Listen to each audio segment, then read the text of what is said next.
USA, is also the founder. And his vision was to present free classes on a diverse range of topics. So if you've been on our website or you've looked at your calendar, I think you can say we have certainly done that. We've had a diverse number of topics this year. While we do say that we're a free university, we do have expenses, and we're powered just by donations. So towards the end of each class, we do pass around a bucket. If you feel like you'd like to give any donation, anything you give is very much appreciated. One other thing I'd like to remind you of, towards the end, at the end of our class, we will have a question and answer period. If you'd like to ask a question, please raise your hand, wait for a microphone to be brought to you so that everyone can hear you as well as those people online. Next, I'd like to introduce Nita Thomas, who is our Executive Director.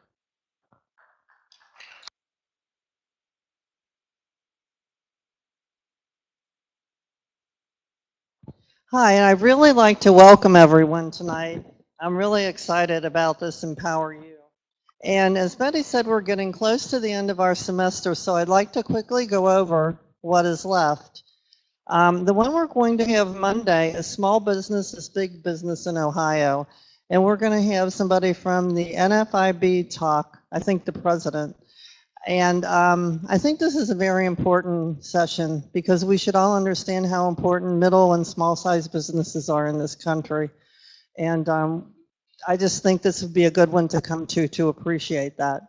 And then we're going to have Veterans Day with Bob DeWan at Sharonville VFW.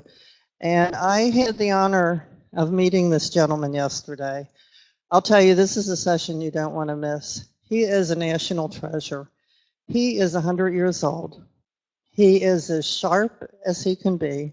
His voice is strong, and he was telling me stories about World War II that just were amazing. This is really a rare opportunity. There aren't many of these veterans left.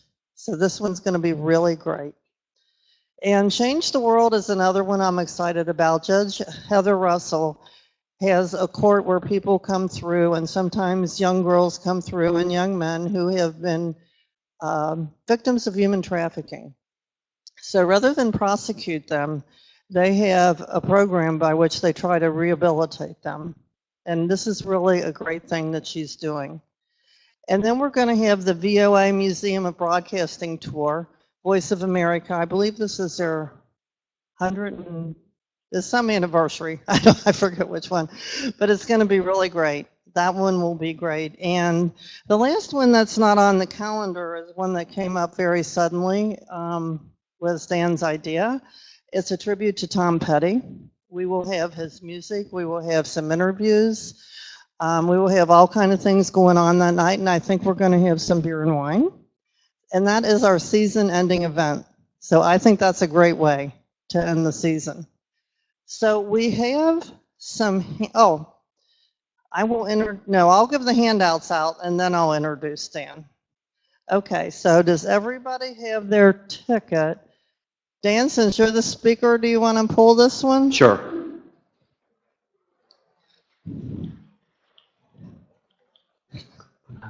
We have some really good handouts tonight. Last three numbers, number 081. 081. Who's got it? 08, is that? Okay. Oh. We'll keep going. How about 115? Ah, right in the front row. Hi, your name? Joe. So this is the book we're talking about tonight, Rules for Radicals. Enjoy. Let's give her a round of applause.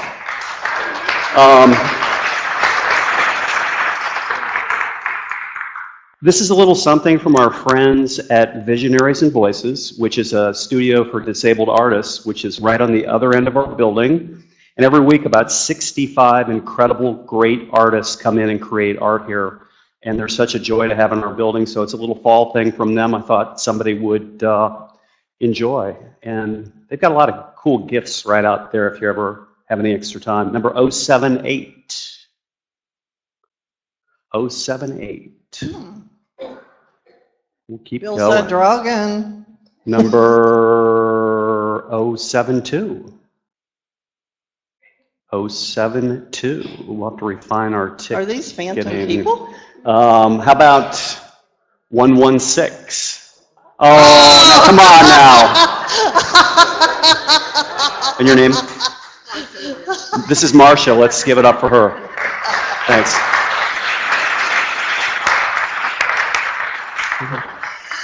I'd just like to mention that there's a calendar in there for Visionaries and Voices and some of their upcoming events where they have different things and they sell what they produce. And it's a wonderful thing to come to. So if you can help support them, that would be great. So now I'd like to introduce our speaker, Dan Regenold.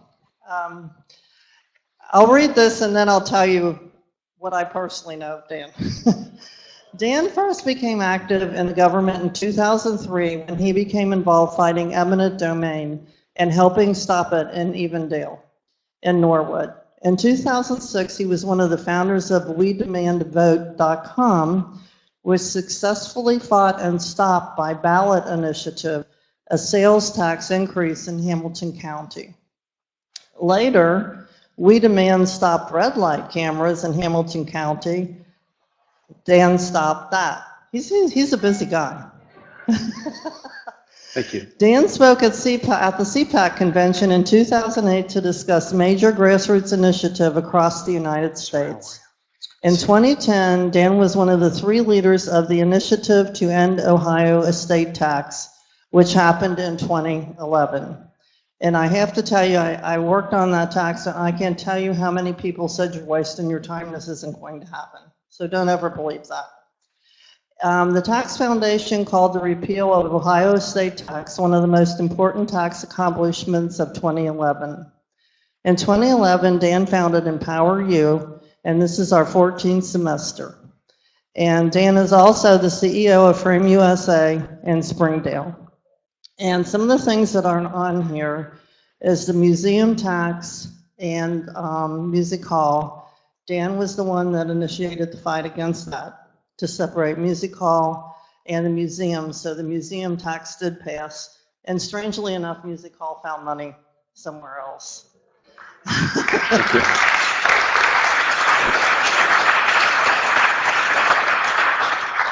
And another thing Dan does is he founded Fill the Truck. Is everybody in here familiar with Fill the Truck? He founded that.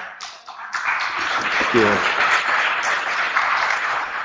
So it's getting close to that time, so I encourage you all to remember that charity because there is no overhead in that charity. None. He does everything as people do everything. 100% goes to the people. And you're not going to find that anywhere. Matthew 25 is probably the best other organization when it comes to overhead. So it is really my honor to introduce Dan tonight, and he's been preparing for this class for a long, long time, so just really be nice to him. Thank you. I'm good to go. Thank you so much. Just a couple thank yous to people that need it. First of all, we've got a great producer, Andy Scarth, right in the back. Would you give him a round of applause? It's such a joy to work with such a great executive director as Anita Thomas. Let's give her a round of applause. Betty Overstreet, our community relations director. Betty, wave if you would. And Bill Roll, our treasurer, in the back. And our operations manager this year is hiding upstairs. That's Jill Google. Point at her up there. She's up top. She's in the balcony. So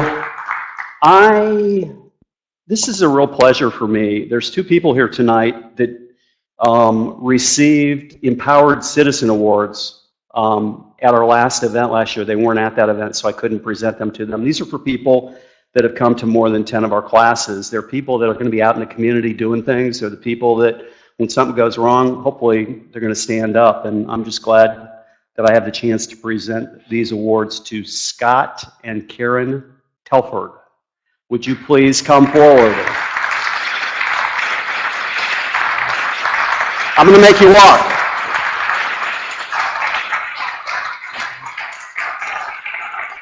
Congratulations. Congratulations. Thank you very much. You bet. So, just a couple things before we get started. The last event of the year on the great Tom Petty. It's going to be incredible. The guy who has kind of been my business partner for 29 years, Dana, who is from the record business, is going to walk us through the life of Tom Petty, his music, his sounds, his interviews, what he thinks about rock and roll and music as an art form. It's going to be a great event. I urge you, if you're interested, if you're a music fan, to sign on and get your tickets early, because I think we're already about halfway. So I hope to see a lot of you there. It's going to be a fun night, good way to end our semester. And I hope you'll welcome someone who has never been to an EmpowerU class. There's a few people I've met, but it's my middle daughter, Emily, who's right there with her boyfriend, John. Raise her hand. So Emily is going to be kind of a bellwether for how tonight goes, because I'm going to be constantly looking at her, and if I see her start to nod off a little bit, if she starts going like this, then I'm going to know I have to pick up the pieces a little bit and do a little bit better. And my friend Mrs. Shell, who's right behind her, if you see Emily nod off, will you shove her to get her back in the game? So Nita told me if I wanted to be the managing board member, I had to teach something. And I decided to teach you about Saul Alinsky, somebody whose name I've heard about forever, but I knew very, very little about. So let's get going on it. Turn my clicker on. So let's talk about a few class rules first. What we're going to do is, this is kind of the playbook right here, rules for radicals. What we're going to do is walk you through the rules, what they are. You've heard about them forever, but we're going to actually go through them. And we're going to be actually viewing Alinsky's work, Rules for Radicals, through his eyes as an organizer. What are these famous 13 rules? What are they? What do they mean? Where do they come from? We're going to set that up for you. And I'm going to guide you through this maybe in a little bit different approach than you've ever seen of how you can use these rules in your own life. Because a lot of them will help you if you're in organizations, if you're in the PTA, if you've ever had a problem with a homeowners association, if you've got a problem with a local government, if you've got a problem with anything that you're in an organization with, these rules, you don't have to be far on the left to use them. You'll find these 13 rules are very common sense things that you'll be able to use. You might be surprised by that, but we'll go through them and you'll see. I'm going to kind of talk I'll try to weave in a few stories of where I've used these rules a couple times to gain or to help us with different things we've worked on. And what we'll do if we have enough time, I know that several of you have asked me and sent me links to different books that kind of mirror the Alinsky book, and this is one that I've chosen, Rules for Conservatives. If we have a little time, I'm going to share a few of those things with you. And with respect to questions, let's try to keep it to a few throughout the presentation. If you have a comment, raise your hand. Betty and Nita will come to you. I'm going to ask you speak into the microphone. We can try a few as long as we're running on time, but the main thing is I need to get through all this tonight. We got a lot of stuff to cover, so I'm going to ask you we can try a few comments, but if we get off track, I'm going to just kind of go through because I want to get through everything tonight. So are you ready to start? Let's do it. Okay. So Saul Alinsky is very, very much in the news today, and we'll look at this video. You are witnessing community organizers doing their very, very best to try and nullify President-elect Donald Trump. It is no coincidence that these protests were ready to go across the country immediately following this announcement that he would be the 45th president.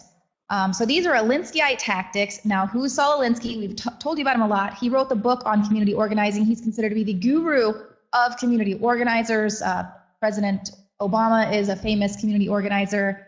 And Hillary Clinton actually wrote her college thesis on Saul Alinsky's tactics as well. This is Alinsky who dedicated his book, Rules for Radicals, to Lucifer, who he considered to be the original radical, who, overthrew a kingdom rebelled and got a whole entire kingdom to himself. So a lot of internet trolls like to use Alinsky's tactics as well. So this is very important that we break these down, see how the left is using these tools. They've been using them for decades, and we probably didn't even realize it. You have to understand the tactics that your enemy is using. So Alinsky's rules for radicals, they are tactics, and we're going to get to that. But first, we're going to talk about how he views organizers. And this is kind of funny. Page 3, the very first thing when you pick up this book, it says, "This book is dedicated to the first radical known to man, Lucifer, who rebelled against the establishment and did it so effectively that he at least won his own kingdom." So that's quite a way to start a book, isn't it? That's a lot to be, a lot to wonder about. So here's the thesis for tonight. Here's what I want you to tell me at the end of when we're done. A quote from William F. Buckley in 1966. Emily's still in the game. That's great. We're ahead so far. "It's too much to argue that American democracy is being altered by Alinsky's ideas." We're going to see a little Buckley clip in a little while from his show Firing Line. But basically he said, yeah, he's important, but democracy is not being altered by what he does. My question to you when we're done is, was Buckley right today, or have things changed? Yes or no? So be thinking about that. I've got kind of a second question I want you to be thinking about in your own mind. And this is kind of a subplot. The question is, are you a community organizer or an activist? And I want you to be thinking about that too. So Saul Alinsky discusses his own book. He says, "In Rules for Radicals, we're concerned with how to create mass organizations to seize power and give it to the people, to realize the democratic dream of equality, justice, peace, cooperation, equal and full opportunities for education, full and useful employment, health, and the creation of those circumstances in which man can have the chance to live by values that give meaning to it." He goes on to say, "My aim here is to suggest how to organize for power, how to get it and use it, how to use power. Radicals must have a degree of control over the flow of events. Rules for Radicals is specifically written for the have-nots." We'll talk about what that means, on how to take power away from the haves to gain social, political, legal, and economic power. So who was this guy? Saul Alinsky was a community organizer. He attended high school in Chicago with a strict American upbringing. He attended the University of Chicago. In the 1930s, he talked his way into Al Capone's gang's confidence and learned Al's manners of persuasion. For his profession, he was a writer, an activist, a community organizer. His primary skill was using power of the people against the establishment. He started out organizing in the back of the yards, which was a really bad neighborhood in Chicago, made famous by Upton Sinclair's book, The Jungle, which described the horrific working conditions in that area. He wrote Rules for Radicals in '71. You'll see as we talk about some of his ploys, some of his exploits, some of them are a little bit dated, but you'll still get the ideas, I think. It drew upon his entire career. Alinsky was not a joiner. He did not join political parties or any organizations he organized. He wasn't Democratic. He wasn't Republican. His ideas were adapted in the 60s by many U.S. college students. One of his fun threats, and there were several, was to threaten a piss-in at the O'Hare Airport. His concept was he planned to arrange for large numbers of well-dressed African Americans to occupy every single urinal and toilet for the entire day at O'Hare Airport for as long as it would take to get the city to go to the bargaining table. And he could just imagine the mess that that would create.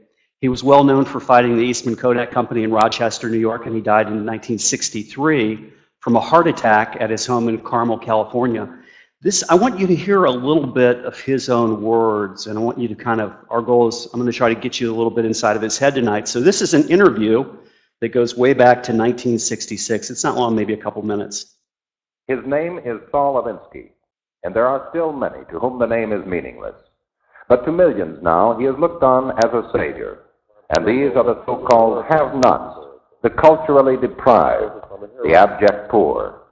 They love him, and they ask him in to organize their weakness into a strength and power that has become a frightening threat to the establishment.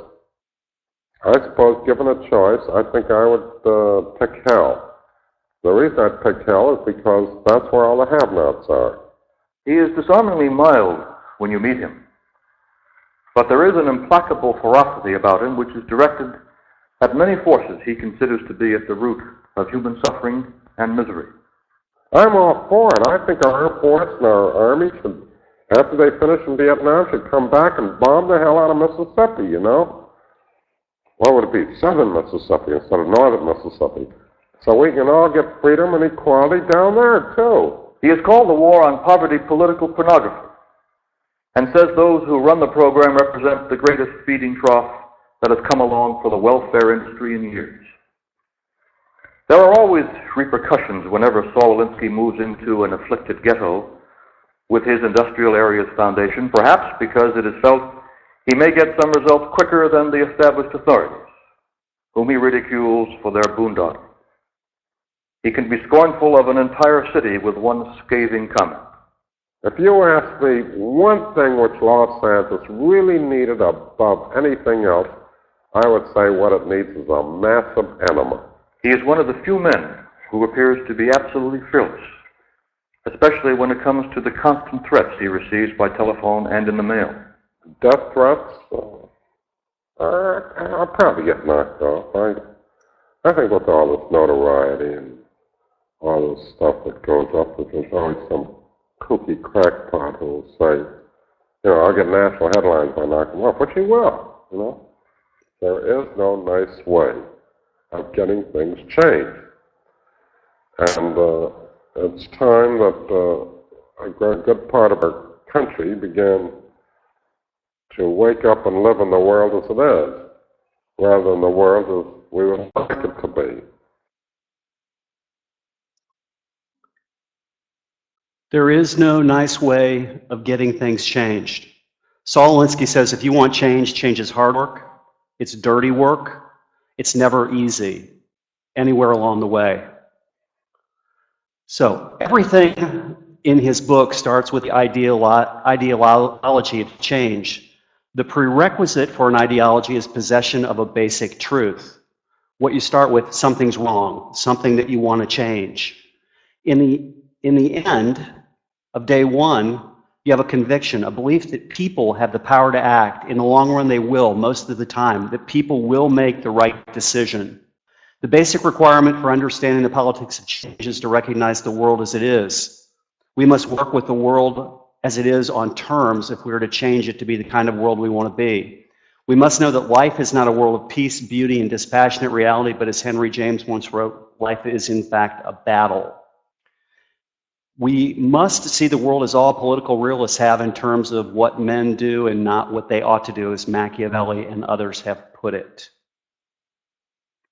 So, Alinsky has what he calls a trinity of groups of people that he talks about all throughout organization that we're going to talk about. We're going to talk about haves. They're the people that have the power, the money, the food, the security, and the luxury. And then the second group would be called the have a little, want mores. That's the middle class. Those are people torn between the status quo. They want to protect what they have, but they're hoping they're going to be able to get a little bit more. And out of this class, Alinsky says, with a few exceptions, the great leaders of the world have come. Just a few that I thought about, and I think he's right, is Reagan, Margaret Thatcher. Two people from very kind of, these were not rich people at all. They became great leaders because they're always wanting to kind of go up a status. And then you've got the have-nots. This is the lowest class. There's nowhere to go but up. An organizer's job is to fan the flames, stir things up, do something. Chained together by the common misery of power, rotten housing, disease, ignorance, and despair. Most are employed in jobs where they are deprived in all areas basic to human growth. The haves want to keep, the have-nots want more, and the have a little, want mores fall somewhere in between.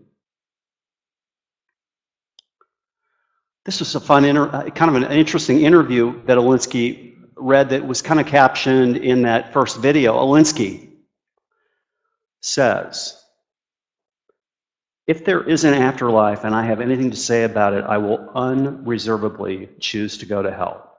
Playboy magazine. Why? Well, hell would be heaven for me. All my life I have been with the have-nots. Over here, if you're a have-not, you're short of dough. If you're a have-not in hell, you're short of virtue. Once I get into hell, I'd start organizing the have-nots there. Why them, Playboy says? Because they're my kind of people. For the organizer, the pursuit of happiness is never ending. Now, you guys out there, I asked you the second question, and the second question was, are you an organizer? Are you an activist? Some of you will kind of understand why I ask, because the pursuit of happiness in organization is never ending. Happiness lies in the pursuit. As you climb up the mountain, as you try to get things changed, you see the top. But when you finally reach it, the overcast rises and you find yourself merely on the bluff, kind of waiting for the next challenge that you're going to take on. This is an activist. Are you one? So Alinsky talks a lot about means and ends, which is kind of a way of excuses. The real and only question regarding ethics of means and ends is, does a particular end justify the particular means? The organizer of action views the issue of means and ends in pragmatic and strategic terms. He thinks only in actual resources and possibilities of various choices of actions. He asks of ends only when they are achievable and worth the cost. Alinsky says, you do what you can with what you have and clothe it in moral arguments. The means and ends moralists or non-doers always wind up on their ends without any means. The most unethical of all means is the non-use of any means. Alinsky says, basically, the people who are the most unethical who know there is something that needs to be fixed, but do nothing. Whether because they can't justify it, whether they can't find the right means to an end, or anything along those lines. Means and ends must be judged in the context of the times which the action occurred. For instance, our alliance with the Soviet Union in 1942. We weren't buddies with the Soviet Union, but when it came to looking at the Soviet Union, it was sure a lot better than Germany and Japan. We found our way to get through that issue. Something I didn't ever know about, I guess I was a little short on history, that in 1861, Lincoln suspended habeas corpus and defied a directive of the Chief Justice of the United States of America. Why did he do that? Because he had a mean to an end, and he thought he needed to. Gandhi and his use of passive resistance in India, it worked because Gandhi's viewed in the world as the epitome of the highest moral behavior. Gandhi said, look, you're all sitting there anyway, so instead of sitting there, why don't you sit there and say, independence now? All great leaders, Churchill, Gandhi, Lincoln, Jefferson, Washington, always invoked means to an end principles, even if it was covering their own naked self-interest. To Alinsky, ethics is doing what is best for most. Alinsky uses means and ends to justify his taking from the haves. Alinsky thinks you're going to have to get dirty. You will have to get dirty if you want change. It won't be easy. According to Alinsky, all mass political action must be boiled down to we are right and they are wrong. Illustration, the Declaration of Independence right here. As a declaration of war, it had to be that it was a 100% statement of the justice of the cause of the Declaration, because 100% denunciation of the role of the British government would have been evil and unjust. It would have been unfair for us to say anything except going 100% of the way during the Declaration of the Independence. Words that matter to Alinsky, power. Alinsky says power is not a bad word. If you're going for power, say you're going for power. Don't use a combination of the words. Don't speak half-speak. Don't speak political correct mumbo-jumbo like everyone hears every day. You want to say, I've got the power, I'm going to use it. An example of a new power in town would be the Hamilton County Commissioners that just took over the whole commission from the Republicans who were down in Hamilton County for many, many years. And an example of that power would be their decision to not listen to anybody about a levy that was put on the ballot, and on their own, with just two people, propose a 37% increase in the levy without even following their own committee or opening it up to any of the citizens. And that's power, and probably if you're going to ask them, they'd say, I could do that because I have the power. It's not a scary word. Self-interest. Self-interest plays a prime moving force in man's behavior. It's simply a given force. You've got to understand that you've got self-interest. Within minutes of the invasion of Russia by the Nazis, our self-interest turned to Russia. We became their ally, their friend. I've got kind of a local story I'll tell you about self-interest. When I had the opportunity to work on, I'm going to tell you a few stories of when I've been involved in organizing a few things, and you may or may not find them useful, but when I worked on the jail tax way back, it was in 2006, one of the most interesting things was 13 groups, none of them liking each other, lined up to work on the same issue. These were such radically, diametrically opposed groups that never would work together. They were groups with blacks, they were groups with whites, they were groups with Indians, they were libertarians, there were, let me see, who else was? There were 13 different groups. And all these groups that would never agree on almost anything all got together because they had a self-interest to get together. And the results were incredible. And you just need to know that that's something that when you're organizing can be a very, very important component. Compromise. This is a key word. Hey, I know we've got a little numbering problem there, sorry, but compromise is a key word he talks about over and over again. This is an interesting way to look at this. This is what Alinsky says. To an organizer, compromise, it is a key and beautiful word. Making the deal. If you start with nothing and you demand 100%, then you compromise for 30%, you're 30% ahead. A society devoid of compromise is totalitarian. Ego. You've got to have faith in yourself if you are going to be an organizer. Anyone who is working against the haves is always facing odds, and in many cases, heavy odds. If he or she does not have complete self-confidence, you might call it ego, that he can win the battle, it's lost before it's even begun. And conflict. Most people think it's a bad word. Alinsky doesn't. Really, it's the essential core of a free and open society. To protect the democratic way of life, there must always be conflict. It's always hard. It's never easy to change. Alinsky wants his organizers to be people persons, but conflict is inevitable. So for somebody to be a good organizer, they've got to have a few skills: curiosity, irreverence, imagination, humor, an organized personality, an unreserved ego, a free and open mind. Alinsky says, all of us have faults. I know that in a community working as an organizer, I have unlimited patience in talking to and listening to local residents. Any organizer must have patience. And he says, mostly, the single most important virtue in organizing is somebody must be a good communicator. One can lack qualities as an organizer, but can't overcome not being a good communicator. People must be able to understand what you're trying to get across to them. Communication is a two-way process. Alinsky, he kind of taught, we'll have a couple little sessions. He says, as the organizer, what do you think we should do now? The community leader says, I think we should do tactic X. The organizer says, what do you think, leader number two? The leader two says, yeah, that sounds pretty good to me. Organizer, what about you, leader number three? Leader number three, well, I don't know, it worries me. And then the organizer, well, the important thing is what you guys think. Let's all be part of the team and make this organization work. Acceptance as an organizer. Acceptance as an organizer is convincing key people and many others, first, that you're on their side, and second, that you have ideas. People must believe in your capacity. When people attack you, it helps your notoriety.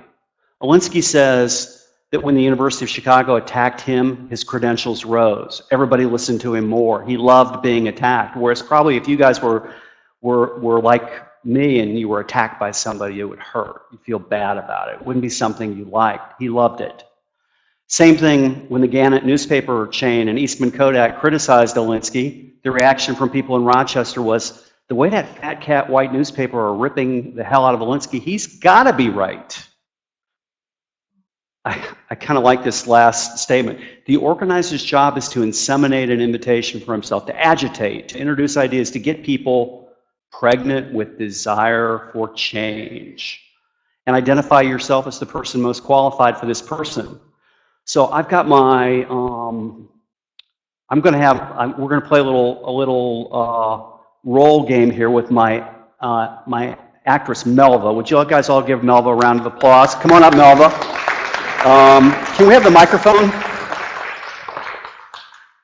So Alinsky, this is kind of, I just kind of want you to know how Alinsky thinks, how he acts. So Melva is going to play the role of answer. So this is how Alinsky talks, and an example of using the Socratic method to gain acceptance. So as an organizer, Alinsky would say, hey, I spotted Melva near her apartment complex, a big complex over there. It's something that I thought was in really bad shape. We needed to do something about. Hey, do you live over in that slummy building? What the hell do you live there for? What do you mean? Where else am I going to live? I'm on welfare. Hold the mic up. Okay. You mean you pay rent in that place? Come on. Is this a put on? Where else can you live for free?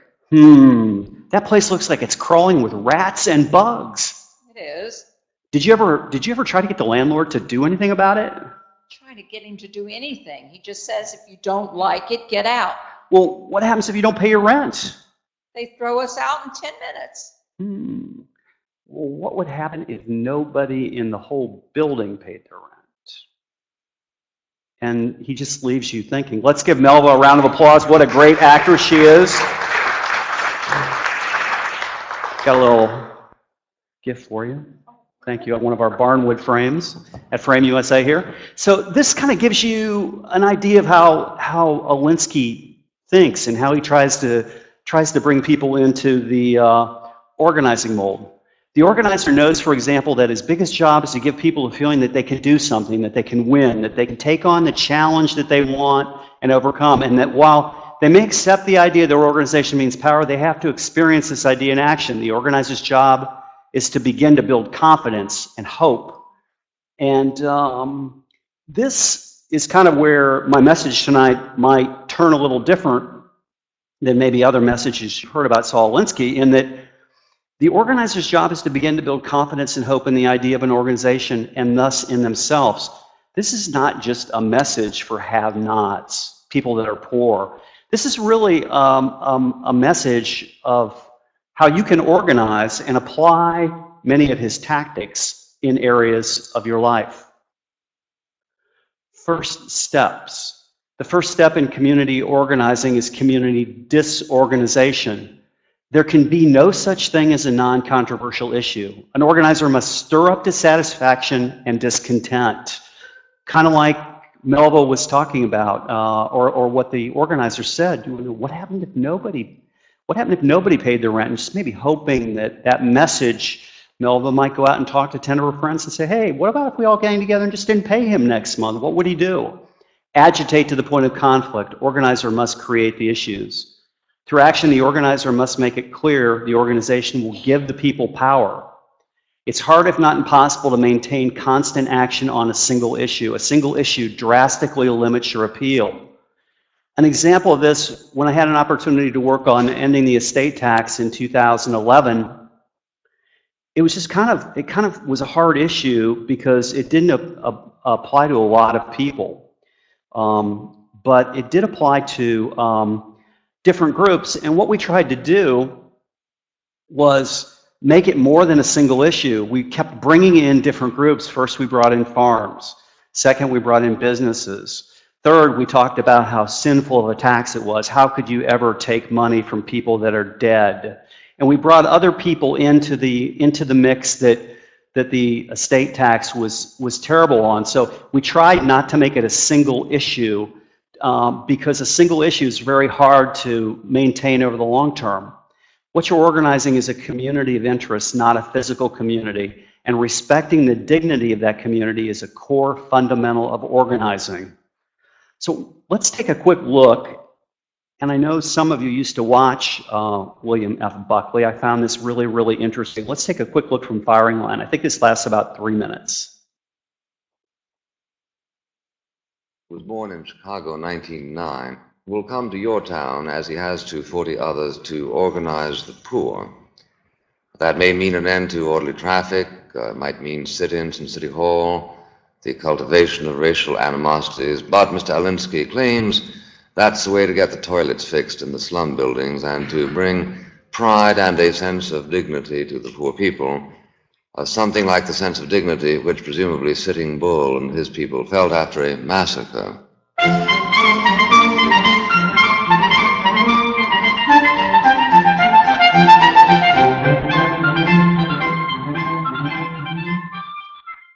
When I talk about power, I'm using it strictly as it's defined in Webster's Unabridged as the ability to act. I'm saying that people do not get power except when they take it, or when they're strong enough so that the other side gives it up, or at least gives up what would be a compromise arrangement. Compromise to me is not a dirty word. I think if I had to define the whole democratic process in one word, I would choose that word. Well, Do you want to understand my philosophy? Desperately. You do?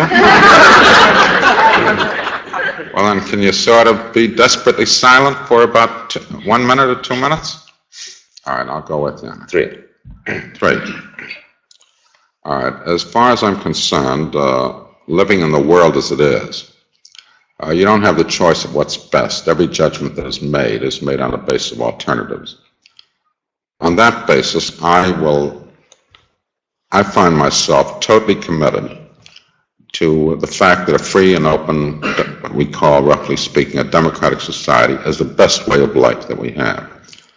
I'm not saying it's perfect. I'm willing to buy the Churchill definition that it may be this a lousy way of life, but it's the best way that we know of. Now, I find, in terms of my own acceptance and understanding of our political situation, I find myself very much in agreement with the thinking of the early revolutionary leaders. I'm thinking of men like Madison J. Hamilton, etc., who I think were extraordinarily politically sophisticated and very well read and very thoughtful in terms of the implications of their actions, and very much aware of the fact that of the world that they were living in was not, and they weren't getting it mixed up with the world as they would like it to be. But that this was a jump-off point, that they were heading towards a future where mankind could always be improving or living a happier life, full of potentials for, and find yourself drifting into cliches here, of achieving his own dignity, freedom, equality, etc. Now, the one thing that they were concerned about in this kind of a life is that while things would always be changing, that basically, whatever future there was to the future of an open society, it rested in the fact of having as many people involved as citizens, being able to act as citizens, able to act power. And all right, if you're saying, therefore, that conflict is what we're doing right now, then I agree with you that conflict is probably necessary to the changing of any point of view. But most people understand you to be saying something much more Yeah, and what they're understanding is closer to it than just our discussion. I don't want to take a pass on. Yeah. I'm saying very unreservedly that all progress comes as a response to a threat. All progress comes from the response to a threat. And how am I doing so far keeping you all in the game? Anybody have any comments or questions, like about halfway? Let's take a quick one right back there. Saul Alinsky was a deceiver. He worshipped, as you will, intellectually at least, Lucifer. He's a liar. You got to remember that. Okay. So when he makes a statement as idiotic as all progress comes in response to a threat, it's directly contrary to a society based not on democracy, but on a republic, where rights are recognized, decency is recognized, and the society produces more than it destroys. Saul Alinsky claimed to be for the have-nots, but in fact, he died in Mount Carmel, very, very rich, and never produced a damn widget. Okay, thank you. So you're dealing with a very nasty entity that unfortunately didn't die when he was buried. Anybody else have a thought they want to, or a question they want to bring up before we go right here? Let's just take one more and then we're going to keep going.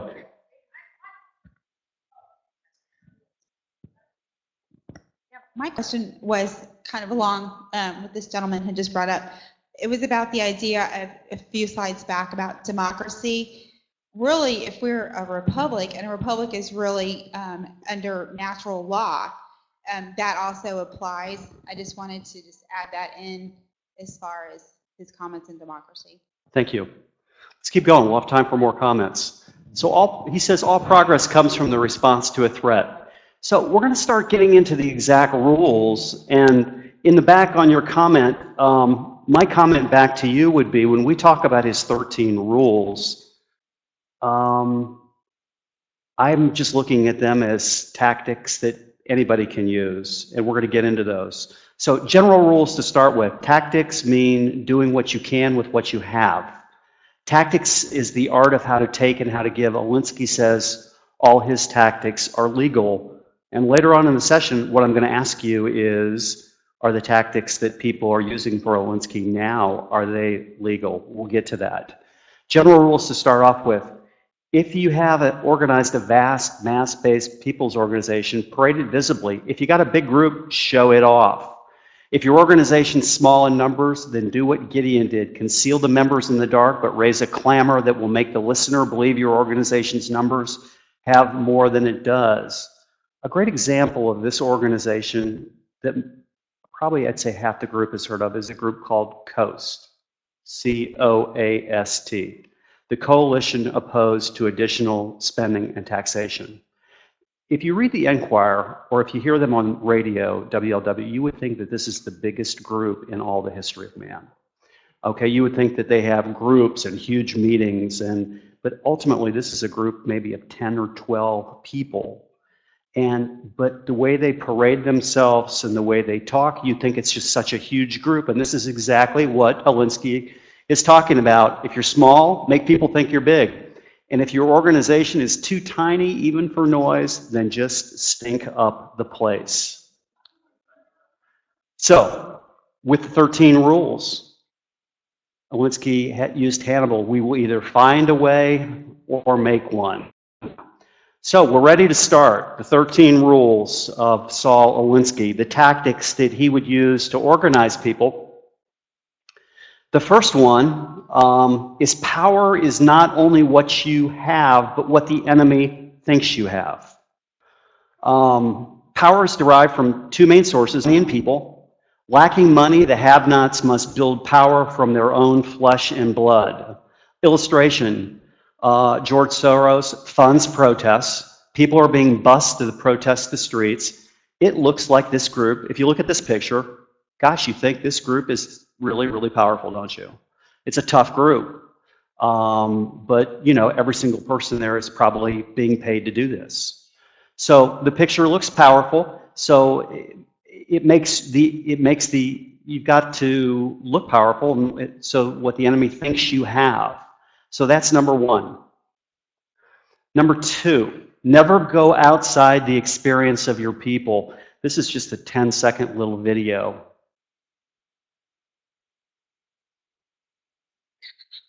I hope. Well, I'm just trying to talk to these protesters and find out why Trump is racist, but not one of them has been able to explain why.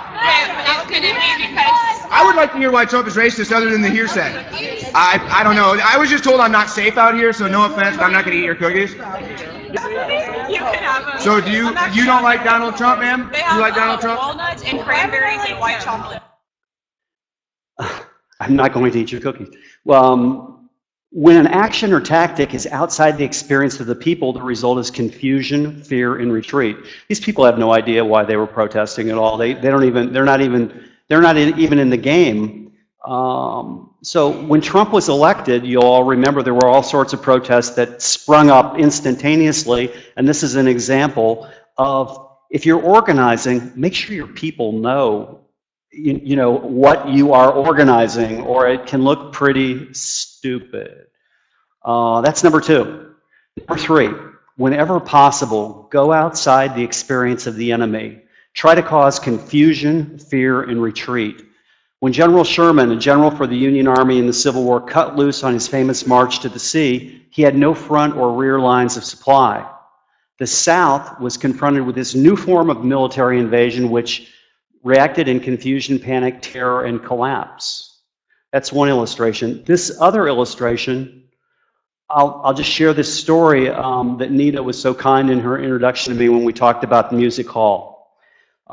So, you know, this all came up, and my friend Dan Clark is here who helped, and Nita. It came up overnight where all of a sudden people wanted to put a $337 million tax on sales tax on Hamilton County residents to buy a new Union Terminal and a new music hall.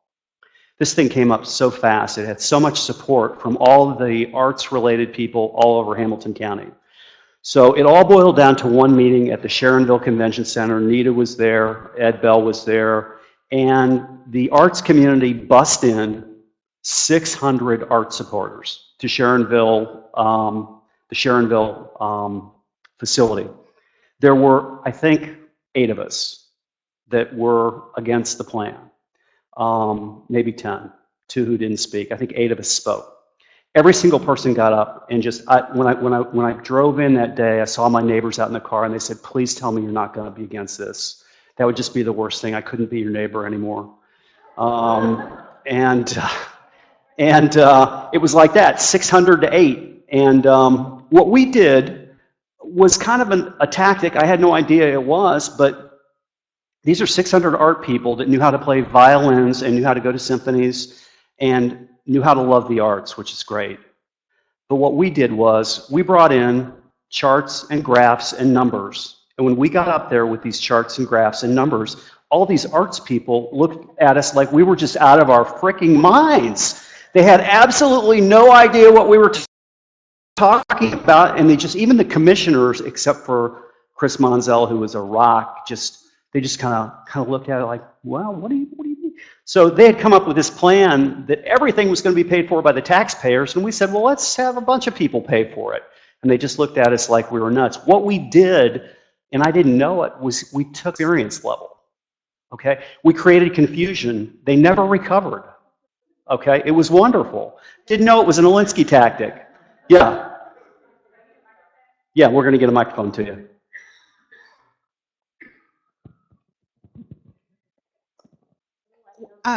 This is kind of on in the same vein of the republic and the democracy, and it's being prefaced by natural law, which came from common law, because we basically were English before we were American for a long time. So this whole history of common law came over with us. And so in that vein, in the idea of keeping with the rule, where go out of their area of expertise, I feel like we should be experts at natural law, common law, because actually it's revealed law in the Bible as well. So that's an area where they actually do have confusion. And so if we can come at it from that angle. So you're saying throw that angle at them. Just become really experts at natural law. I think it's great, and I think that any of you that are organizing anything, and it can be at so many different levels, you just need to look at who you're talking to, and you just need to remember this. Thanks for that comment. Let's move on to. Well, I just want to add too, the natural law is seen, like the Bible says, you could see it in creation. So it's gonna be self-evident basically. So once we get to know that, we can come from that angle. Thank you. Number 4, make the enemy live up to their own book of rules. You can kill them with this illustration. If the group says, we always answer every letter, then your group writes 30,000 letters and makes them answer every single one. This is a little fun one. Speaking of this group Coast that I just mentioned, this is an example of making the enemy live up to their own book of rules. Anybody heard the name Simon Lease?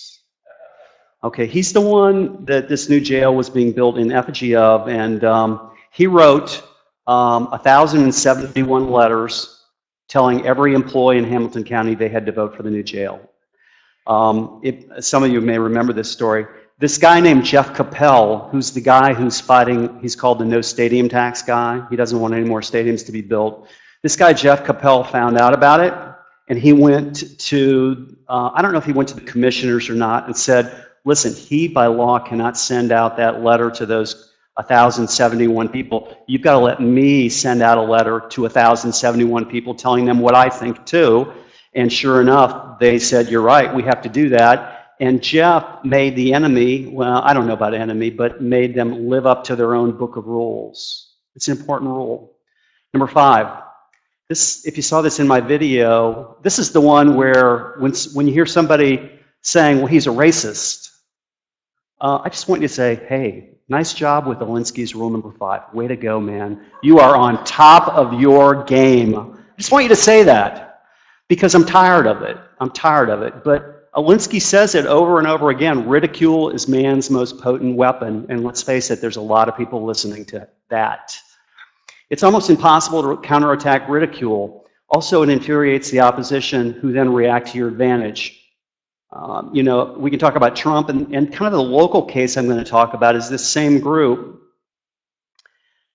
For some reason, this group goes absolutely, who's that guy? Who knows? David Pepper. They absolutely hated him. And during campaigns, every single day they would come out with something about David Pepper. He's spoon-fed. He's never worked a day in his life. His daddy owns P&G. He's an estate child kid. How would he know what he's doing because he does, you know, just ridicule, ridicule, ridicule. Now, it's not my style, okay? What I'm asking you to consider when I go through Alinsky's rules for radicals with you is that you modify the rules to fit your use if you need to.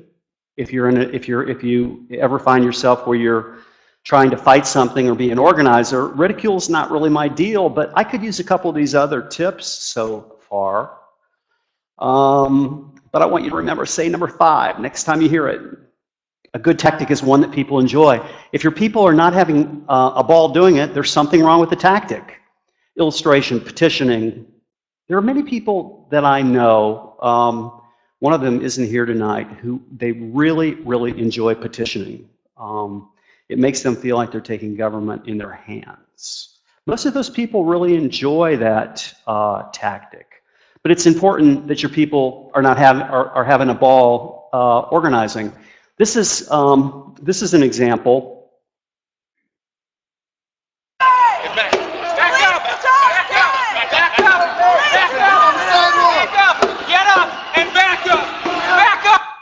A tactic that drags on too long becomes a drag.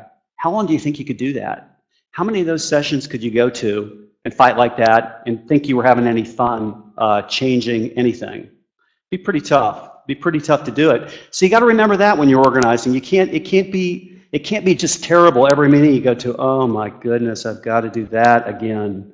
So be careful that it doesn't become a drag. Number 8, keep pressure on them with different tactics and actions and utilize all events of the period for your purpose. So when we were running this campaign back in 2006, every day we came out with another person who wrote a column. This guy's name is Mark Miller. City Beat wrote against it.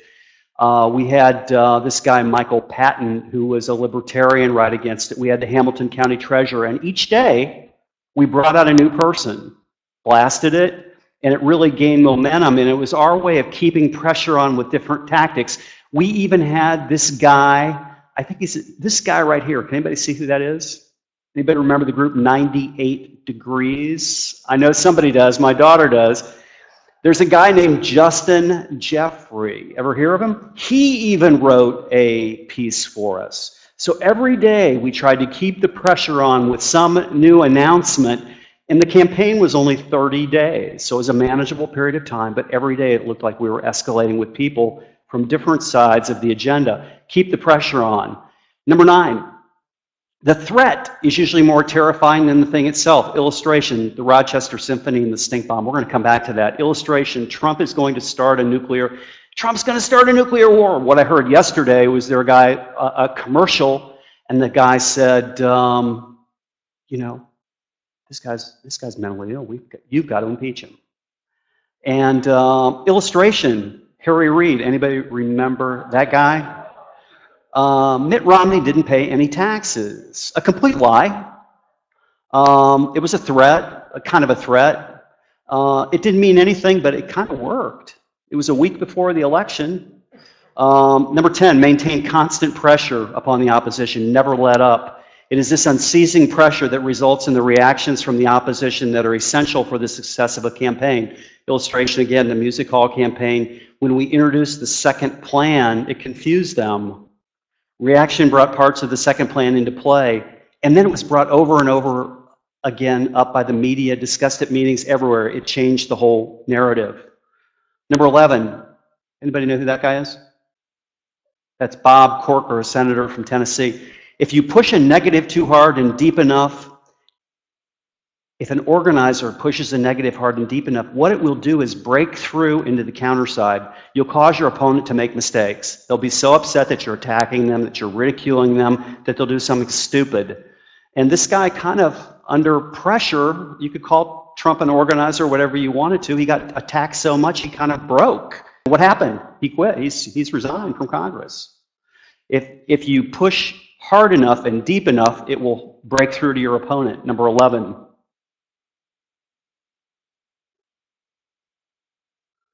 Number 12, the price of, this is kind of an important one. The price of a successful attack is a constructive alternative.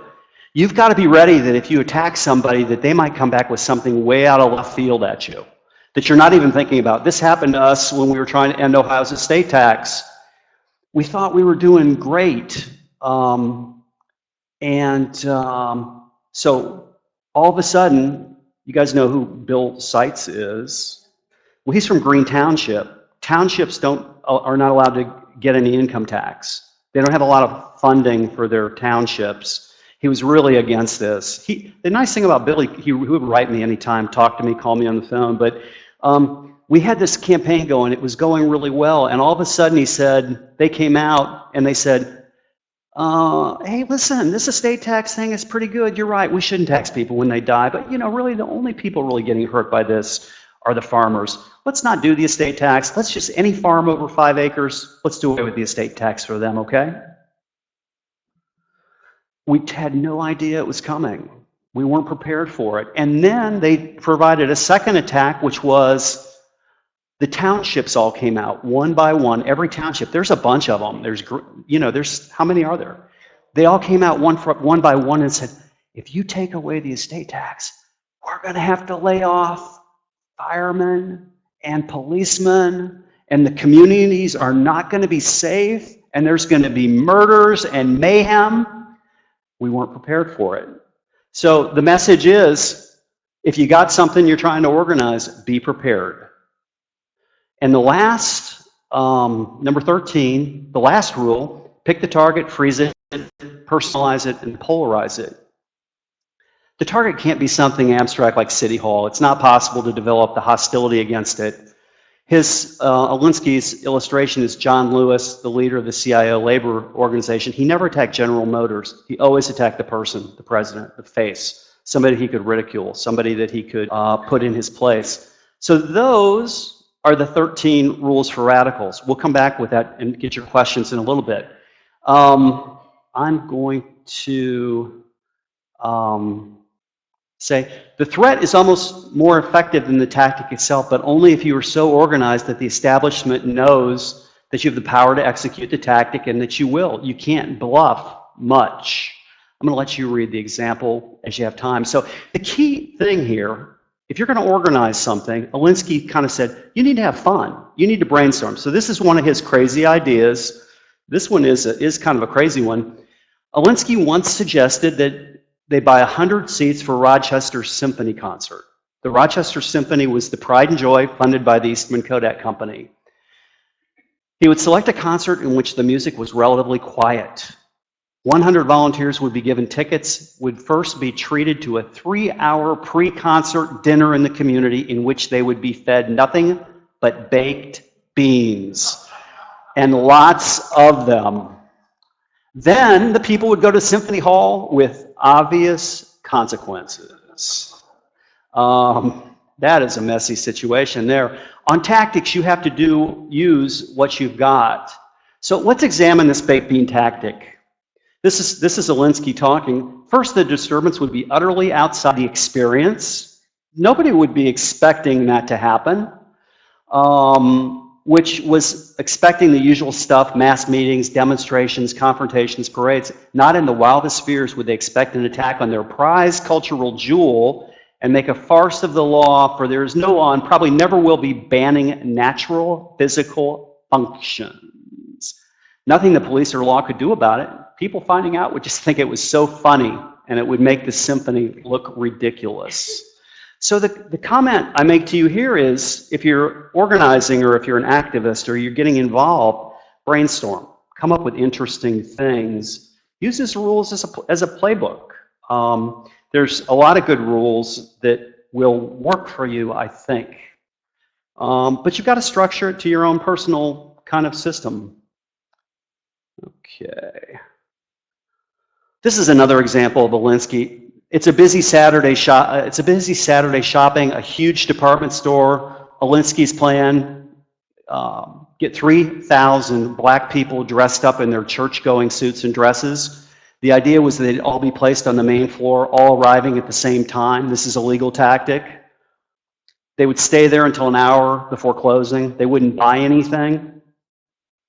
If they bought something, they'd all return it at the same time. The threat would be delivered to the authorities that this was going to happen. The next day, the call was received from the department store, who feared a day of no sales, of people being intimidated when they walked in the store. The store automatically, which did not have personnel policies which were favorable to minorities. It was funny how quickly the store changed their personnel policies. But that's because the store believed the threat.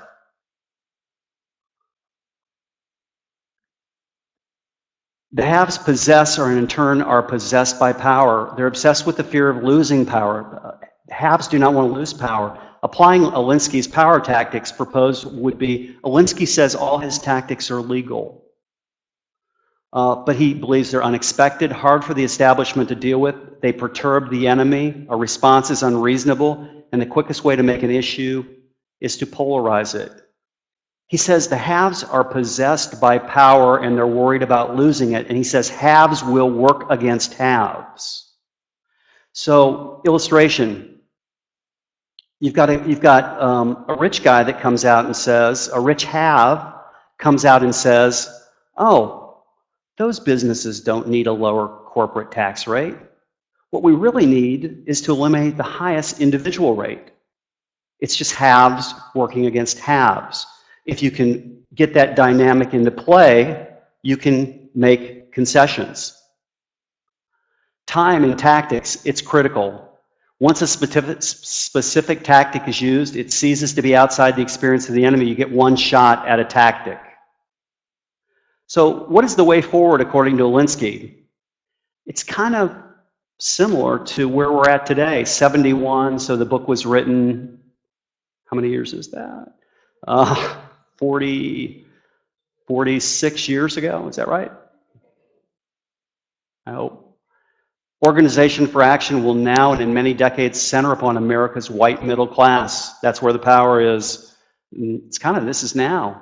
In all low-income parts of the population are organized. All the blacks, Mexicans, Americans, Puerto Ricans, and poor whites would be powerful enough to get significant basic needed changes, Alinsky says. Alinsky says the job of an organizer is to search out all these groups, PTAs, consumer groups, churches, clubs, find areas in agreement and organize them, and bring in a few of the have a little, want mores to help. Alinsky's conclusion: know yourself. Can you do this? Can you be an organizer? Know the enemy. Be one step ahead. Perception's everything. How will the have-nots be perceived by the haves and the have a little, want mores? Make enemies live up to their ideas. It's always fun to mock. Mocking is hard to counterattack. Polarize. Make the issue imminent. Anybody wanting to change the status quo should read Alinsky.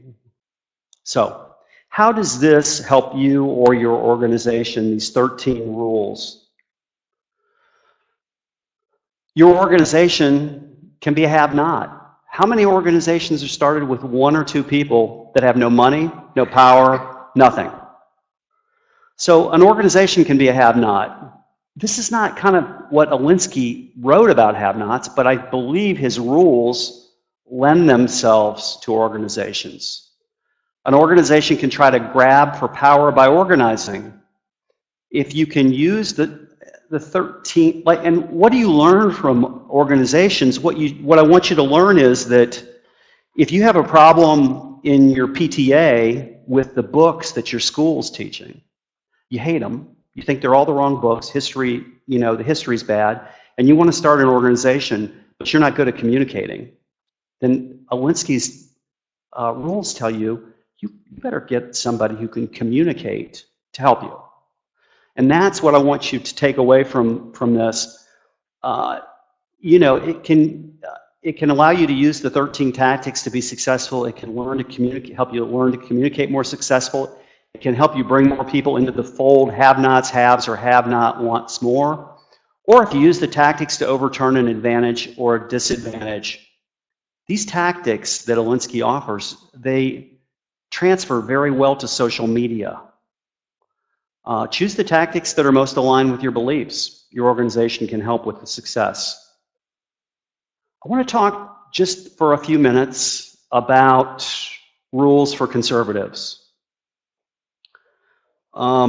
This is the book right here, Rules for Conservatives by Michael Master. I just want to share with you a few of his thoughts for how conservatives should deal. Oh, by the way, this section of the presentation is dedicated to Betty and my friend Jason Williams at the Enquirer. Does anybody know who he is? He's the guy that writes Politics Extra. Have you read it in the paper? Okay, so Jason Williams can never write anything about EmpowerU other than using the word in front of it that says right-wing, Trump-based conservative. So what I'm going to ask you to do, this will be your first organizing homework. I hope Betty will like this. We haven't talked about it. What I'm going to ask you to do is consider using your handout, writing him a short email, and saying, Jason, I had an opportunity to go to the pumpkin stacking class that EmpowerU offered, and I noticed EmpowerU would only stack the pumpkins that were on the right. All the pumpkins on the left, they refuse to have anything to do with. And I'd like you to, if you don't like that one, you could say, Jason, I had a chance to go to that EmpowerU session on how to maintain your car. But the funny thing was they would only talk about how to maintain the right side of the car. It's funny how people tend to put you into categories. So I thought I'd better talk about the right side since Jason thinks that's all we ever do at EmpowerU. But just a few things from Mr. Master's book. Liberal community organizers create organizations to fight conservatives. Conservatives rely on the individual to fight back. Alinsky relies on the act that most conservatives see themselves as individuals. As such, conservatives are helpless against large organizations. This guy says the reason Democrats win is because they get in all the big organizations, the judges, the schools, all the big organizations, whereas conservatives rely on individual people one-on-one. Alinsky states that most people, many conservatives, don't like conflict, so they're scared to do some of these tactics. Liberals are at war with conservatives. Obama, the Democrats need to punish the enemy. So Mr. Master's 5 rules for conservatives are save. How many conservatives view their single mission as saving America, according to the Founding Fathers pledged in the Declaration of Independence? Challenge. Conservatives are afraid of being called racist, offending them. Conservatives are losing on government growth, taxes, power of liberal leaders. And people on the conservative side have to step it up. They've got to talk the talk. Liberals are pushing dependence on government. They're pushers. We just need to say no and explain it. Walk the walk. Conservatives need to build relationships one at a time. They can't just be a silent majority. Conservatives need to display their conservative colors on their arm and compromise selfishly. He says, conservatives give up on positions. Conservatives can't compromise in one area to get what they want in another area. It's too hard to reverse compromises. He mentions that Bush in 9/11, and when Bush wanted to go for the 9/11 spending increase, he had to agree to let the deficit rise $400 million, a bad compromise. So, what is Alinsky's impact on the world? I found this quick little video, and I thought it was informative. As we get close to wrapping up, I want you to watch it. I read Saul Alinsky's Rules for Radicals. He wrote the book on combative politics. Alinsky was born and raised in Chicago and then studied criminology. In 1930, the smooth-talking and brash Alinsky talked his way right into the confidence of the Al Capone gang, where he learned the Al Capone method of persuasion. Let me give you 3 of Alinsky's rules. Rule number 1, keep the pressure on. Rule number 2, pick your target, freeze it, personalize it, then polarize it. Rule number 3, ridicule is man's most potent weapon. Alinsky mastered polarizing power politics, then taught it. Lack of civility isn't a problem. Lack of civility is the strategy. What good does it do to ask somebody to be nice when they have every intention and determined to beat you over the head with an emotional baseball bat?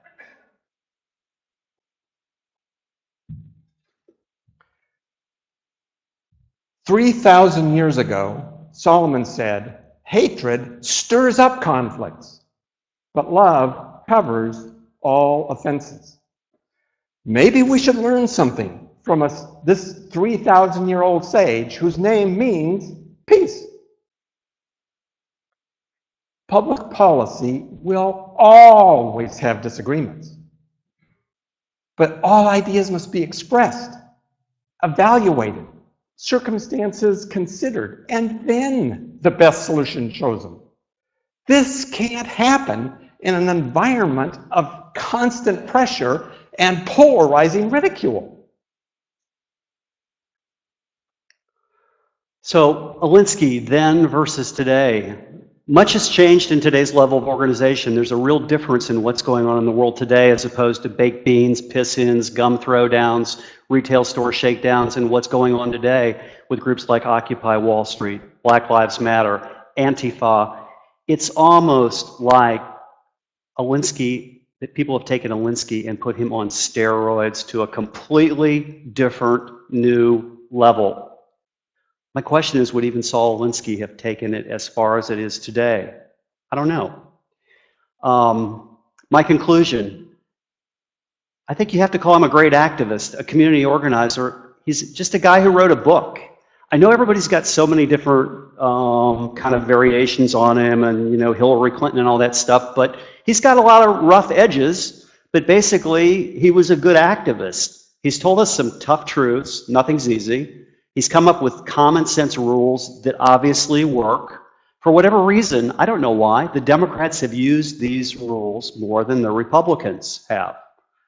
But there's no reason why Republicans can't use the same rules, or you in your different organizations.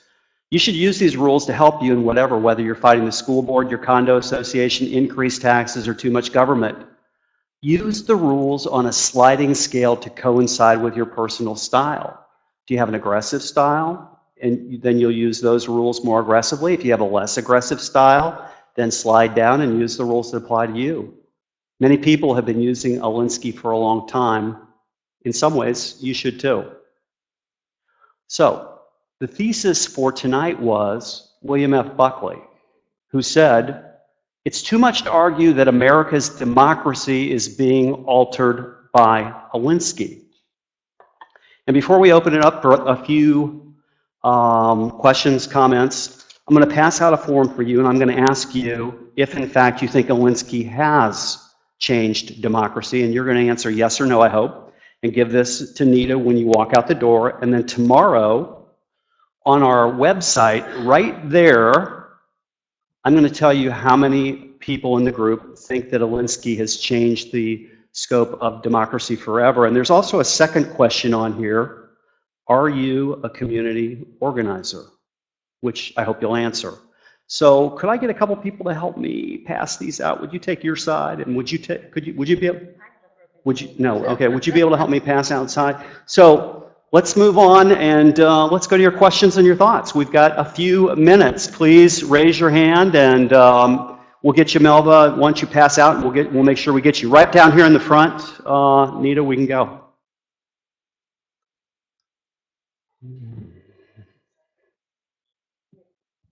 If both sides adopt that strategy, doesn't it lead to total anarchy? And isn't that what our enemies really want, is the destruction of our society?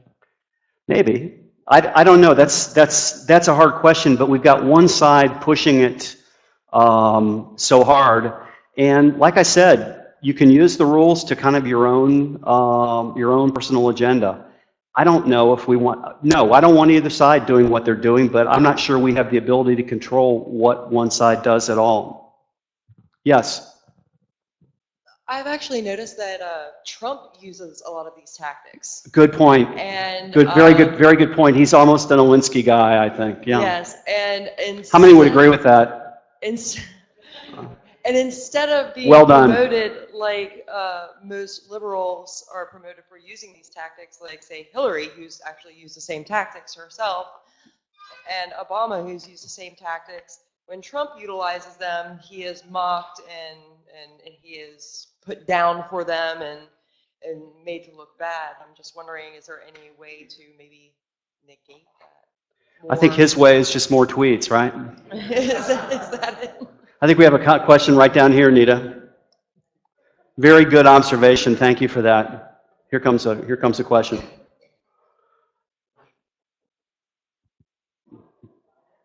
So what is the difference between them and communism tactics? I don't know. I guess I view the rules a little bit more simplistic than you, and I think the rules, when I read those 13 rules, I just said to myself, this is common sense. A lot of this stuff is just common sense. And I didn't read into it anything more than that. So I guess we're different. Do you have a comment on what you think the difference is? Well, it's to create chaos, and that's what they do in order to gain power. So it seems the same tactics to me. So if this is where we are headed, or this is where we think we're headed, then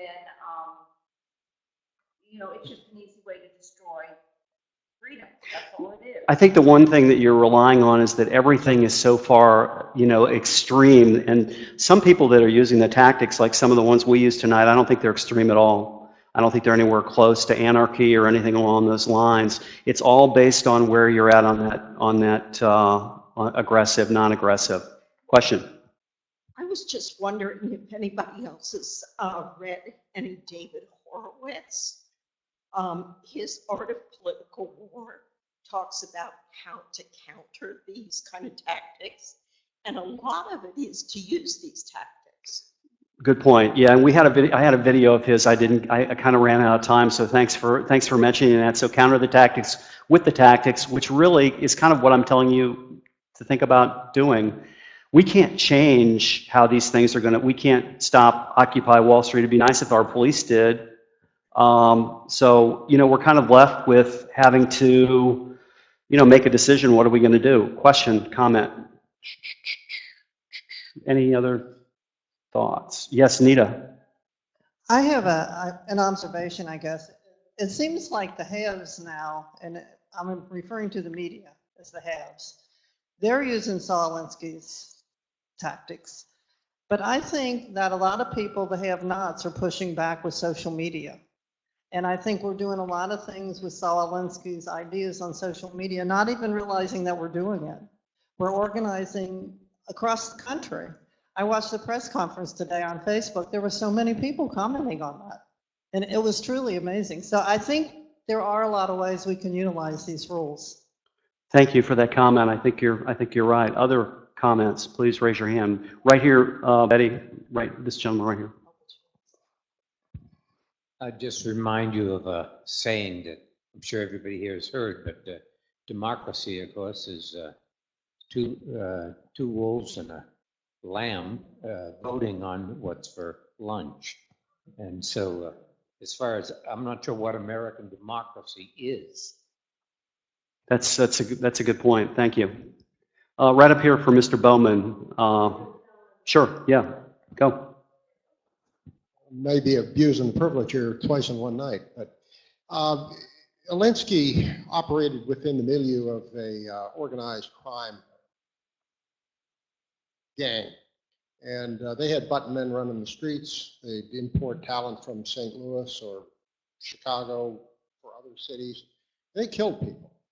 Right now, Alinsky is not operating based on his rules for radicals, but we would no longer tolerate a 105 millimeter gun down on Fountain Square lobbing shells into our neighborhood, then we should be tolerating more deaths due to another weapon of war, narcotics, that are killing people at a greater rate than firearms and traffic accidents combined now.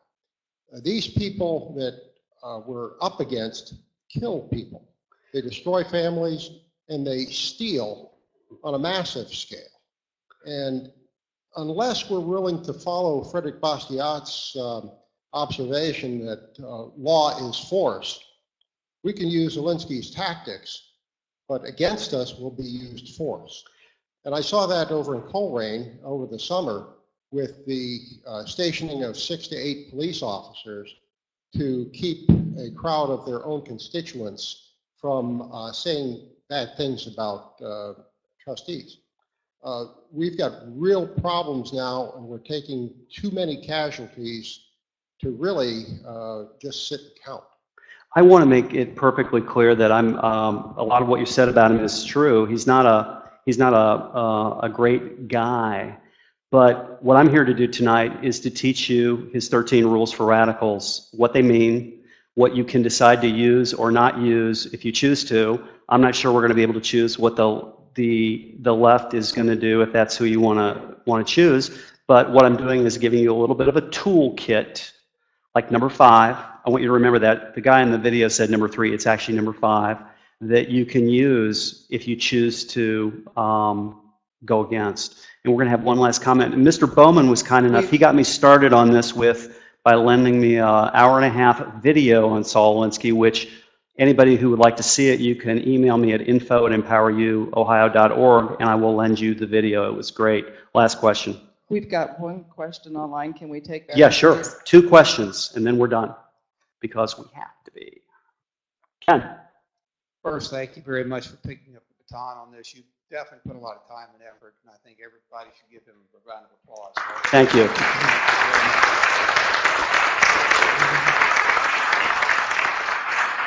Report recently, ours has become pressurized. I grew up at a time when Mom had a pressure cooker on the stove, and the steam, came out, and or else it was a time bomb. How do you see the NFL protests going on? People taking the knee, and how this ties into Saul Alinsky and his rules for radicals? I think a lot of it ties in exactly with and believe me, as I was studying this and I saw this whole thing envelop in front of me, I think a lot of it's right from it, including Trump coming back against them with his tactics. And I guess that's an example where, who kind of won that? Who won? Trump did, right? I mean, the attendance is just radically, these people, I call them the corp, because that's what they are, just a big corporation. And I guess that's my message once again. This is not a great guy, but take your toolbox, your rules, and where you can use them, do. Question online. It's from Denise online. I haven't said hello to everybody online. Welcome, everybody. Conservatives are just now finding a voice, like it or not. We avoid conflict. How can we get more comfortable with these tactics?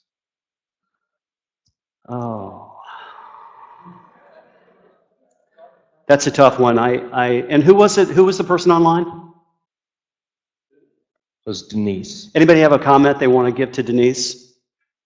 Okay, right here. Nita, could we get, I don't have a good answer for that, sorry. It's right up here. If you'd say your first name, please.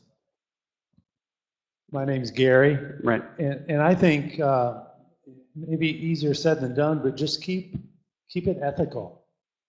Keep your own personal ethics in mind. Use his rules, but stay ethical. That was the right answer, because the whole ridicule thing, it's just not my deal. You try to keep it ethical as best as you can within your own set of parameters, and nicking away at a few bits as you come. You have one more comment you want to make? Real quick, and you had mentioned Black Lives Matter and Antifa, and that's one thing that they seem so desperate, they're not able to talk about things, so they go to the violent side. Right. Unethical. We're going to take one more comment, right, two behind you, and then we're going to. We do for our people online, though, sir. Oh, for the people online. All right. For the people online and the people here. I think the biggest issue I have with rejecting rules for radicals and the slime of Saul Alinsky is that I don't look at it as haves and have-nots. I look at it as righteous and not righteous. Alinsky was a not righteous person. So it's hard for me to embrace his rules the way he puts them forth. I would rather think from a position of honor and strength and dignity that I would do the right thing and not lower myself to use the tactics of slime bags and people who are not righteous. I'm not coming down to their level.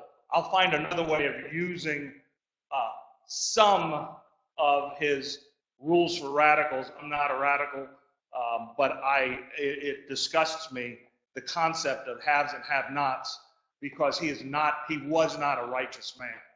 Thank you for that comment. And my only comment back to you would be, I think you said it well, but to take it to our NFL kind of comment is that, let's say the Indianapolis Colts come up with an incredible, great play, and every time they run the play, they score a touchdown.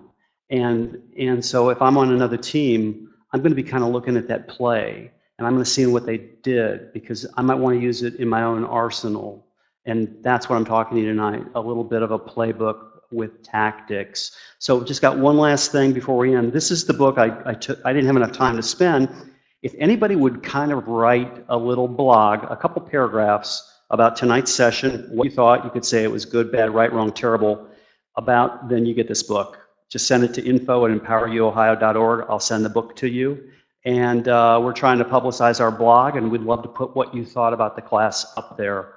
It's been great talking to you tonight. I really appreciate you coming, and have a wonderful rest of your night. Thank you.